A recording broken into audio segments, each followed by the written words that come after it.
नमस्कार, मैं हूं वैशाली। आप देख रहे हैं the Bharat times news channel. आइए रुक करते हैं आज की बड़ी खबर पर। सबका साथ सबका विकास भारत की विदेश नीति पर एस जयशंकर का बड़ा बयान। नई दिल्ली में भारतीय विदेश मंत्री एस जयशंकर ने हाल ही में दुनिया में जारी वैश्विक संघर्षों को लेकर चिंता जताई है। उन्होंने कहा कि भारत उन गिने चुने देशों में से एक है जो आपसी संघर्ष में उलझे दुनिया के दोनों पक्षों से संवाद कर सकता है। जयशंकर ने कहा कि भारत की विदेश नीति का मूल मंत्र सबका साथ सबका विकास है, जो वैश्विक स्तर पर भी लागू होता है।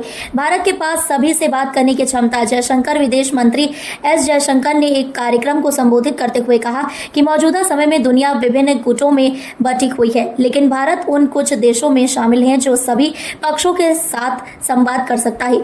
जयशंकर ने कहा, आज की भू राजनीतिक स्थिति में भारत उन कुछ देशों में से एक है जो दोनों पक्षों से बात कर सकता है। उन्होंने स्पष्ट किया कि भारत की कोशिश होती है कि वह हर मोर्चे पर संतुलन बनाए रखे, चाहे वह व्यापार हो, तकनीक हो, ऊर्जा हो या सुरक्षा।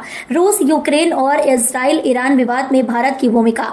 एस जयशंकर ने कहा कि भारत सरकार वर्तमान में चल रहे रूस यूक्रेन युद्ध और इजराइल ईरान संघर्ष जैसे विवादों में निष्पक्ष रुख अपनाता है। भारत ने दोनों पक्षों से संवाद बनाए रखा है और शांति व्यवस्था की दिशा में प्रयास कर रहा है। व्यापार, ऊर्जा और सुरक्षा में संतुलन की नीति। जयशंकर ने यह भी कहा कि भारत की विदेश नीति का उद्देश्य वैश्विक तनाव के बीच अपने आर्थिक हितों की रक्षा करना है। उन्होंने बताया कि इजराइल भारत का मुख्य रक्षा सहयोगी है, जहां से भारत को तकनीक और रक्षा उपकरण प्राप्त होते हैं। इसलिए भारत इन दोनों देशों के बीच संघर्ष में तटस्थ रहकर कूटनीतिक संतुलन बनाए रखता है ताकि उसके आर्थिक और सुरक्षा हित प्रभावित न हो।